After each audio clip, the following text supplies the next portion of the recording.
Hello dear student, welcome to Advait education. मैं अंकित जैन इस बार आपके लिए लेके आया हूँ fourth session of question series for concrete technology.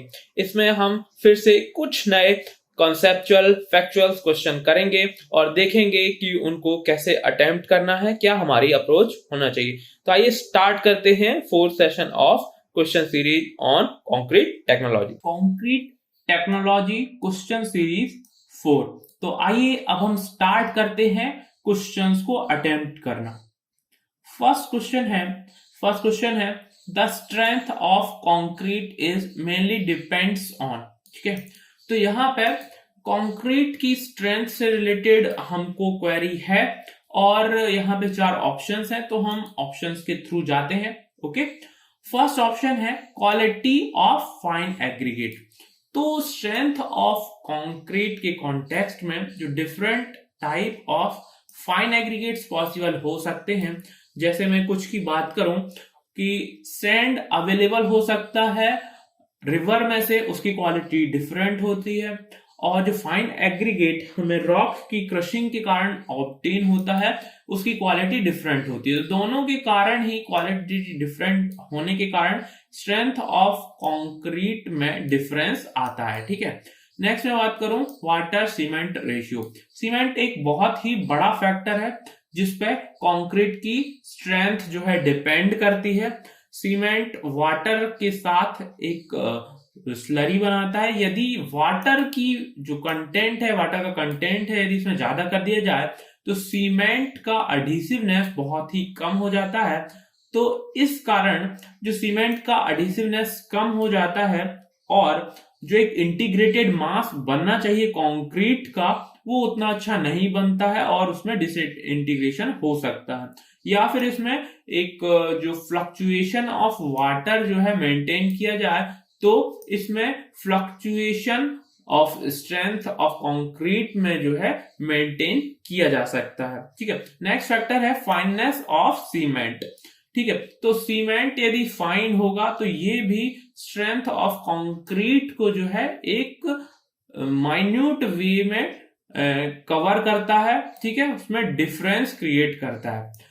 Lastly बात करूं क्वालिटी ऑफ कोर्स एग्रीगेट। ठीक है, तो कोर्स एग्रीगेट भी एक बड़ा फैक्टर है, क्योंकि कोर्स एग्रीगेट की यदि स्पेसिफिक ग्रेविटी काफी ज्यादा है तो ओवरऑल जो स्ट्रेंथ होने वाली है कंक्रीट की वो बहुत ज्यादा बढ़ जाती है। अब हम बात करें कि इसमें मेन फैक्टर कौन कौन से, सारे ही फैक्टर जो हैं यहाँ पे स्ट्रेंथ ऑफ कंक्रीट को जो है अफेक्ट कर रहे हैं, पर हमें यहाँ पे मेन फैक्टर बताना है कि इनमें से जो इंपॉर्टेंट मेन फैक्टर है वो कौन सा होगा। तो यहाँ पे 2 बड़े फैक्टर हैं, एक तो वाटर सीमेंट रेशियो और दूसरा है क्वालिटी ऑफ कोर्स एग्रीगेट। पर इसमें से जो मोस्ट क्रिटिकल फैक्टर है वो है वाटर सीमेंट रेशियो।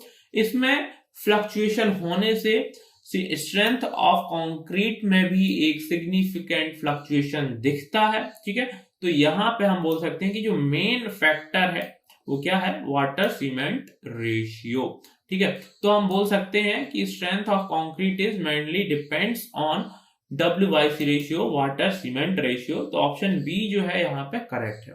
अब हम क्वेश्चन 2 पे जाते हैं। क्वेश्चन 2 है the aggregate impact value of aggregate used in. ठीक है, तो डिफरेंट टाइप ऑफ वर्क है यहाँ पे हमें दिए हुए, जैसे बिल्डिंग कंक्रीट की कंस्ट्रक्शन के लिए, रोड पेवमेंट के कंस्ट्रक्शन के लिए कंक्रीट यूज होता है, और रनवे के कंस्ट्रक्शन के लिए कंक्रीट यूज होता है। उसके लिए एग्रीगेट इंपैक्ट वैल्यू क्या होना चाहिए, इसके बारे में हमें पूछा गया है। पहले मैं बात कर लूं कि जो एग्रीगेट इंपैक्ट वैल्यू है वो किस पे डिपेंड करता है या क्या होता है। तो एक पर्टिकुलर मास ऑफ एग्रीगेट लिया जाता है जिसको इंपैक्ट लोडिंग के थ्रू उसके अगेंस्ट जो है एम्प्लॉय किया जाता है, और कुछ टाइम बाद उसमें से कुछ फ्रैक्शन उसका पाउडर फॉर्म में कन्वर्ट हो जाता है, और इस पाउडर का वेट जो है इनिशियली जो हमने एग्रीगेट लिया था उसके परसेंटेज के फॉर्म में लेते हैं, वो ही एग्रीगेट इंपैक्ट वैल्यू कहलाती है। तो अब इसी फैक्ट को हम ध्यान में रखते हुए आगे बढ़ेंगे और ऑप्शंस को देखते जाएंगे। ऑप्शन ए है building concrete is less than 45। तो यहाँ पे एक बड़ी वैल्यू है, मतलब ये एक इंफीरियर क्वालिटी का एग्रीगेट यहाँ पे यूज हो रहा है। ठीक है, नेक्स्ट में बात करूं तो road pavement concrete is less than 30, मतलब जो इम्पैक्ट वैल्यू इम्पैक्ट होने के बाद जो है 30% से भी कम पाउडर में कन्वर्ट होना चाहिए, मतलब यहाँ पे सुपीरियर क्वालिटी का कंक्रीट यूज होता है। और थर्ड है रनवे कंक्रीट या रनवे कंस्ट्रक्शन के लिए कंक्रीट यूज हो रहा है, उसमें भी ये 30% से कम होना चाहिए। ठीक है, तो यदि बिल्डिंग कंस्ट्रक्शन की मैं बात करूं तो यहाँ पे इम्पैक्ट लोडिंग क्या होती है, बहुत ही कम होती है। जबकि मैं रोड पेमेंट की बात करूं, यहाँ पे बहुत सारे व्हीकल चलते हैं जिसपे डिफरेंट टाइप ऑफ फोर्स रहते हैं, और जो इम्पैक्ट लोडिंग एक सिग्निफिकेंट अमाउंट में क्या करते हैं, इम्पार्ट करते हैं। और लास्टली जो रनवे कंक्रीट है, वहां पे भी ये बहुत ज्यादा इम्पैक्ट लोडिंग आती है। तो यदि तीनों ऑप्शन देखूं तो वो एक कोहेरेंट वे में हमें लग रहे हैं, लॉजिकल वे में लग रहे हैं, और तीनों के तीनों ही सही हैं। ठीक है, ये वैल्यू हमें याद रखना चाहिए। यदि मैं बात करूं कि 30 और 45 ये दोनों फिगर हमें याद होने चाहिए एग्रीगेट इम्पैक्ट वैल्यू के कॉन्टेक्स्ट में। ठीक है, तो ये दोनों बहुत ही क्रिटिकल फिगर है, ये याद होना चाहिए। ठीक है, तो यहाँ पे तीनों के तीनों ऑप्शन सही हैं, तो मैं एट लास्ट बोल सकता हूँ कि option D, all the options are correct, is the correct और most suitable option of the question 2। ठीक है, अगले क्वेश्चन की तरफ हम बढ़ते हैं। अगला क्वेश्चन है, if aggregate completely pass through a sieve of size 75 mm, the particular aggregate will be flaky if its minimum dimension is less than। तो हमें पता है यदि हम फ्लेकी एग्रीगेट के बारे में बोलें तो वो मीन डायमेंशन से, ठीक है, मीन डायमेंशन से कितना होता है, 3/5 होता है। पर यहां पे ध्यान दीजिए, हमें मीन डायमेंशन नहीं दिया है और बोल दिया है कि 75 mm जो है यहाँ पे इससे पास कर जाता है, तो मतलब हमें एग्जैक्ट वैल्यू नहीं गिवन है मीन साइज की।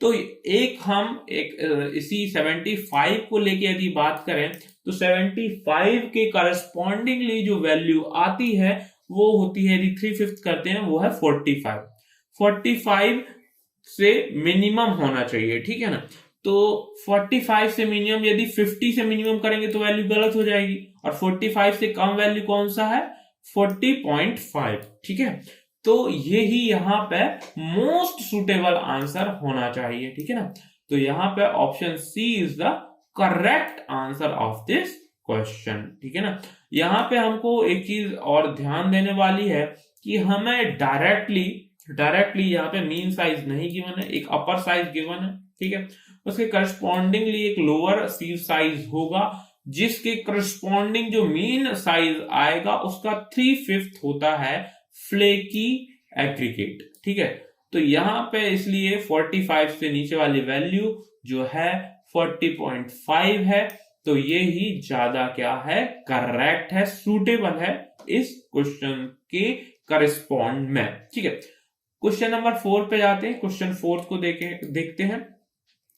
Pick up the correct statement from the following. तो यहाँ पे कुछ हमको स्टेटमेंट्स गिवन है, उसके करस्पॉन्डिंगली हमको बताना है कि कौन सा इसमें से सही है। ठीक है, ऑप्शन ए है, bulking of sand is caused due to formation of a thin film of surface moisture. तो हमें पता है कि जब बल्किंग ऑफ सैंड होता है तो बल्किंग फिनोमिना एक सरफेस टेंशन के फिनोमिना के कारण होता है, जिसके कारण एक लेयर बन जाती है पार्टिकल्स पे। तो ऑप्शन ए जो है एकदम करेक्ट है।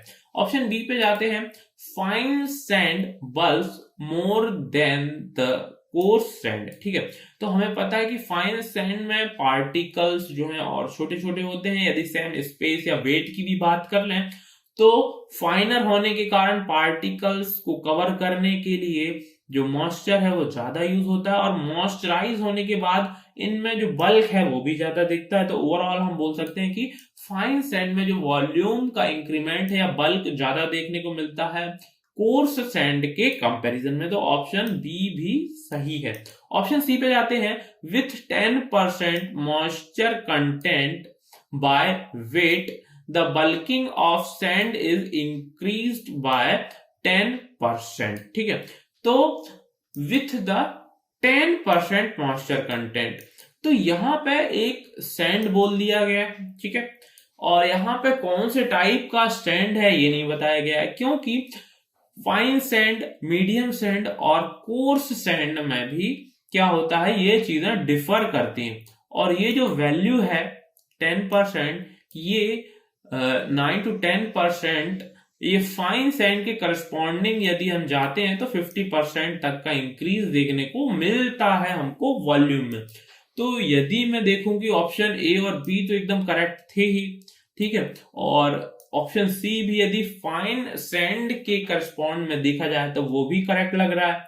तो ओवरऑल हम बोलेंगे कि ये भी एक करेक्ट मैनर में हमको लेके चलना है, भले ही यहाँ पे फाइन सैंड नहीं लिखा है तब भी। तो यहाँ पे बोलूंगा option D, all options are correct, ये एकदम सही ऑप्शन होगा, मोस्ट सुटेबल ऑप्शन होगा। तो option D is the correct answer of this question. Question 5th पे आते हैं। क्वेश्चन 5th है, the aggregate is called fine aggregate, aggregate is called fine aggregate if it is completely retained on.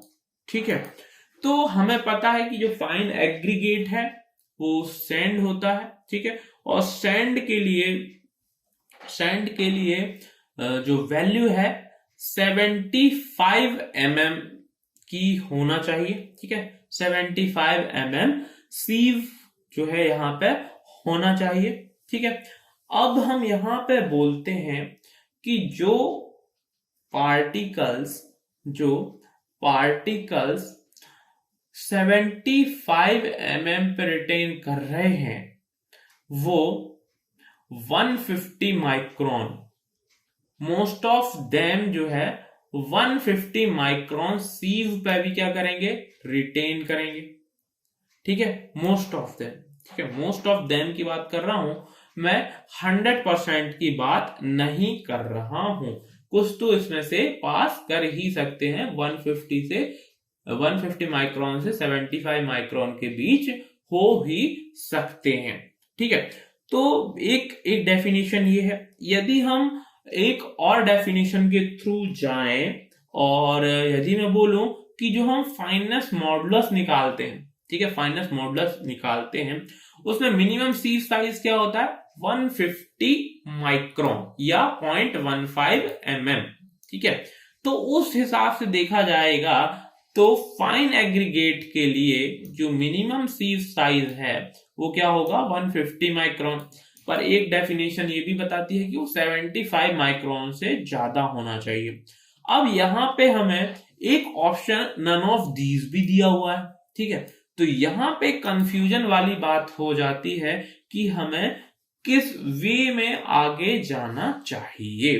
ठीक है, तो यहां पे एक हमको पॉजिटिव रिस्पॉन्स या पॉजिटिव एटीट्यूड के साथ आगे बढ़ना चाहिए। यदि हम नन ऑफ दीज कहते हैं तो ये काफी नेगेटिव जो है यहाँ पे हमारा एटीट्यूड होगा, क्योंकि यदि 150 mm हम लेते हैं तो ये फाइनेस मॉडुलस में यूज होने वाली एकदम मिनिमम जो सीव साइज है वो है। ठीक है, तो इसको भी यहाँ पे लिया जा सकता है कि इस पे सारे के सारे फाइन एग्रीगेट रिटेन होंगे। तो यहाँ पे एक डेफिनेशन से तो यहाँ पे क्या हो रहा है, सेटिस्फाई हो रहा है। तो बोल सकते हैं कि option A is the correct answer of this question. ठीक है ना, कितना होगा, 150 माइक्रोन या 0.15 mm सीव साइज। ठीक है, नेक्स्ट क्वेश्चन पे जाते हैं। नेक्स्ट क्वेश्चन है, the bulk density of aggregates does not depend upon. ठीक है, तो जो बल्क डेंसिटी है एग्रीगेट की किस चीज पे डिपेंड नहीं करती है। Actually bulk density of aggregate के लिए हम क्या करते हैं, सिलेंडर लेते हैं। ठीक है, और उसमें से वाटर भर के जो है हम आगे की प्रोसीडिंग्स करते हैं। ठीक है, तो इस चीज को हम याद रखेंगे कि हम उसका टेस्ट कुछ इस वे से करते हैं, क्योंकि ये डायरेक्टली अफेक्ट करने वाले इस क्वेश्चन को, और इसी से उसका आंसर निकालने में हमको थोड़ा हेल्प मिलेगा। ठीक है, तो size and shape of aggregate, तो डिफरेंट साइज होंगे, डिफरेंट शेप होंगे, तो उनकी जो है डेंसिटी या उनकी जो वॉइड कम करने की या ज्यादा करने की टेंडेंसी अलग होगी, तो ये बल्क डेंसिटी को क्या करेगा, अफेक्ट करेगा। ठीक है, तो ये तो डिपेंड करता है। ठीक है, नेक्स्ट मैं बात करूं कि स्पेसिफिक ग्रेविटी ऑफ एग्रीगेट, तो स्पेसिफिक ग्रेविटी ज्यादा होगी तो बल्क डेंसिटी भी ज्यादा होगी। थर्ड हम बात करें ग्रेडिंग ऑफ एग्रीगेट। ठीक है, ग्रेडिंग यदि सुपीरियर होगी और वॉइड कम से कम होंगे तो बल्क डेंसिटी क्या होगी, ज्यादा होगी। ठीक, अब हम आते हैं लास्ट पे, size and shape of the container. तो जैसे ही मैंने आपको इस क्वेश्चन की शुरुआत में बताया था कि हम एक सिलेंड्रिकल कंटेनर लेते हैं, और यहाँ पे उसी के बारे में बोला गया है, यदि डिफरेंट साइज और शेप का कंटेनर लिया जाए तो क्या उस पर डिपेंड करेगा, तो उस पर बिल्कुल भी डिपेंड नहीं करेगा। यदि हम दूसरे साइज और शेप का कंटेनर भी यदि हम अडॉप्ट कर लें तब भी क्या कर सकते हैं, तब भी हमें सेम रिजल्ट ही ऑब्टेन होंगे, क्योंकि वो वाटर के डिस्प्लेसमेंट से चीज निकाली जाती है। ठीक है, तो उसका कंटेनर के साइज एंड शेप से कुछ भी लेना नहीं होता। और क्वेश्चन था हमारा कि डज नॉट डिपेंड अपॉन, तो option D size and shape of container, option D is the correct and most suitable answer of this question. अगले क्वेश्चन पे जाते हैं, क्वेश्चन नंबर 7। क्वेश्चन नंबर 7 है the aggregates containing moisture in pores. ठीक है, aggregates containing moisture in pores and having its surface dry is known as। तो कई तरीके के एग्रीगेट्स होते हैं। ठीक है, उसमें यहां पे उसकी एक सरफेस प्रॉपर्टी के बारे में बात की गई है कि यदि उसके जो अपर सरफेस में पोर्स होते हैं वो मॉइस्चर से फिल है, पर उसकी जो अपर लेयर है, अपर सरफेस है, वो ड्राई है, तो उस एग्रीगेट को क्या बोला जाता है। ठीक है, उसको मॉइस्ट एग्रीगेट बोला जाएगा, क्योंकि वो पूरी तरीके से मॉइस्ट नहीं है, सरफेस उसका ड्राई है, इसलिए उसको मॉइस्ट एग्रीगेट भी नहीं कह सकते। ठीक है, ऑप्शन बी पे जाते हैं, वेरी ड्राई एग्रीगेट। तो उसके मॉइस्चर तो उसके पोर्स तो मॉइस्चर से फिल है, तो उसको वेरी ड्राई एग्रीगेट नहीं बोल सकते। ऑप्शन सी ड्राई एग्रीगेट्स, तो ड्राई एग्रीगेट्स भी नहीं बोल सकते क्योंकि उसके मॉइस्चर, उसके पोर्स जो है मॉइस्चर से फिल है। और at last saturated surface dry aggregate, तो ये बिल्कुल सही है। ठीक है, और सैचुरेटेड का यहाँ पे क्या मतलब है कि इसके पोर्स मॉइस्चर से सैचुरेटेड है और सरफेस क्या है, ड्राई है। ठीक है, और एग्रीगेट वो है, तो ऑप्शन डी करेक्ट आंसर। यहां पे मैं इस पर्टिकुलर टर्म के बारे में बोलना चाहूंगा, ये एक इंपॉर्टेंट टर्म है, क्योंकि जब डिजाइन मिक्स की जाती है तब इसको एज ए स्टैंडर्ड लिया जाता है। किसी भी एग्रीगेट को सैचुरेटेड सरफेस ड्राई एग्रीगेट ही लिया जाता है, उसके करस्पॉन्डिंग यदि उसमें ड्राइनेस या मॉइस्टनेस आती है तो करस्पॉन्डिंग वैल्यू जो हमको है प्लस माइनस करनी पड़ती है। तो ये एक इंपॉर्टेंट टर्म है, इसको याद रखेंगे। इसकी पॉसिबिलिटी बनती है कि इससे रिलेटेड आगे भी क्वेश्चन आ सके। ठीक है, ऐसा मैं इसलिए बोल रहा हूं क्योंकि इसका डिजाइनिंग ऑफ कंक्रीट मिक्स में एक काफी इंपॉर्टेंस होता है। ठीक है, तो उस इंपॉर्टेंस को देख के मैं आपको सजेस्ट कर रहा हूं ये चीज। ठीक है, तो option D is the correct answer of this question. अगले क्वेश्चन पे जाते हैं। अगला क्वेश्चन है if 20 kgs of coarse aggregate is sieved through 80, 40, 20 mm, 10 mm, 4.75 mm, 2.36 mm और यहाँ पे 5.18 ना होके 1.18 होगा, इसको करेक्ट कर लीजिएगा। ठीक है, 600 माइक्रॉन्स, 300 माइक्रॉन्स एंड 150 माइक्रॉन्स। ठीक है, microns standard sieved and weights retained are 0 kg, 2 kg, 8 kg, 6 kg, 4 kg respectively. The finest modulus of aggregate lies in range of। ठीक है, तो यहां पे हमको क्या करना है, फाइनेस्ट मॉडुलस निकालना है कोर्स एग्रीगेट का। तो कोर्स एग्रीगेट का फाइनेस्ट मॉडुलस निकालने के लिए हम क्या करते हैं, जितने भी सब सीव साइज है इसको साइज के डिक्रीजिंग ऑर्डर में लगा देते हैं और फिर उससे जो 20 kgs है उसको हम क्या करते हैं, हम सीव करते हैं। ठीक है, फिर हमारे पास जो परसेंटेज की रिटेन्ड वैल्यूज आती हैं उसका एक कम्युलेटिव वैल्यूज को सम करते जाते हैं और बाद में 100 से डिवाइड कर देते हैं। उसके बाद जो वैल्यू आती है वही हमारा फाइनेस्ट मॉडुलस है और वो क्या शो करता है, एक average size of sample show करता है। ठीक है, तो आइए देखते हैं कैसे करेंगे। ठीक, तो हम क्या करते हैं, हर एक सीव पे एक कम्युलेटिव रिटेन्ड वैल्यू निकालते जाते हैं, उसको सम करते जाते हैं। ठीक है, 80, अब हमारे पास क्या है, 20 केजीज है। 20 केजीज के करस्पॉन्डिंगली हम क्या करते जाएंगे, यहाँ पे उसका परसेंटेज निकालते जाएंगे। ठीक है, तो 0 केजीज यदि 80 mm पे है तो 0%, 40 mm पे 2 केजी तो 40 mm 2 केजी, 20 केजीज का 10% है, क्योंकि ऊपर में कुछ भी यहाँ पे नहीं था, तो 0% प्लस 10% इक्वल टू 10%। ठीक है, नेक्स्ट हम आते हैं 20 mm पे। 20 mm पे कितना है, 8 केजी।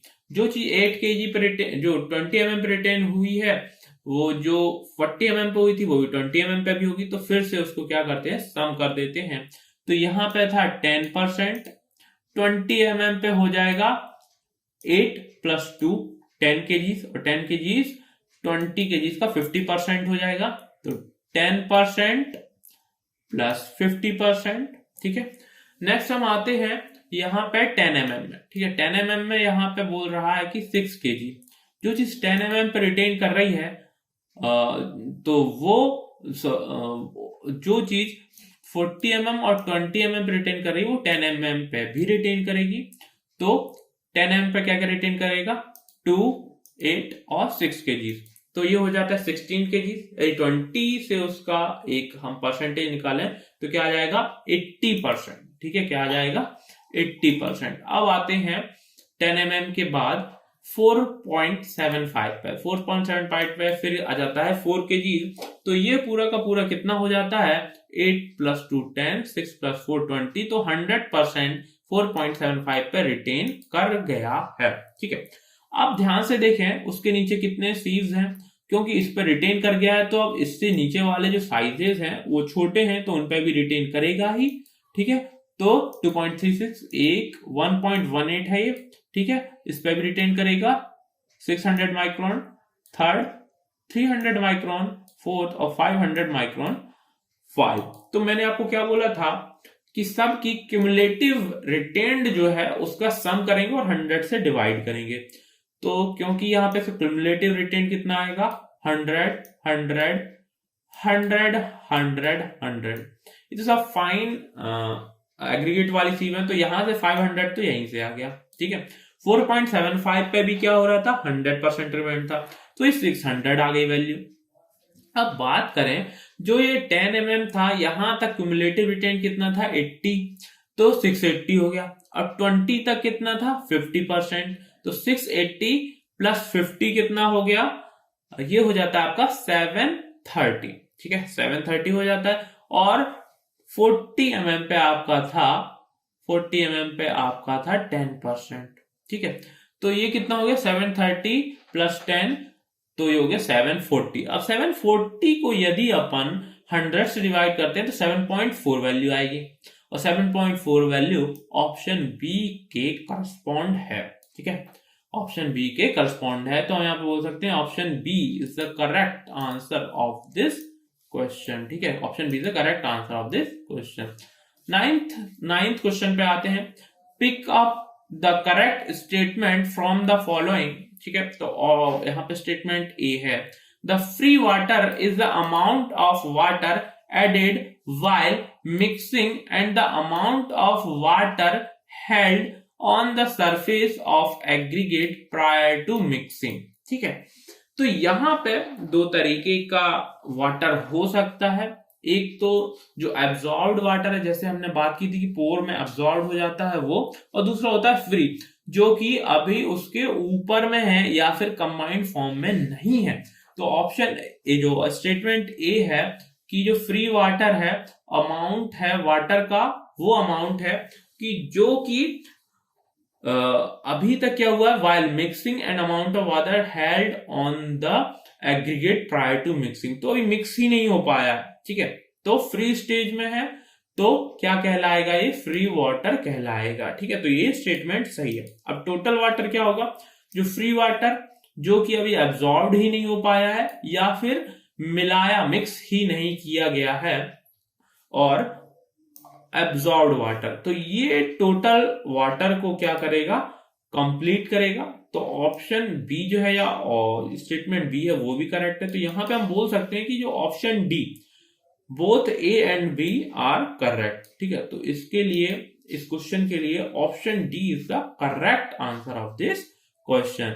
अगले क्वेश्चन पे जाते हैं। अगला क्वेश्चन है the aggregate which is obtained from seashore or river and produces minimum voids in the concrete is known as।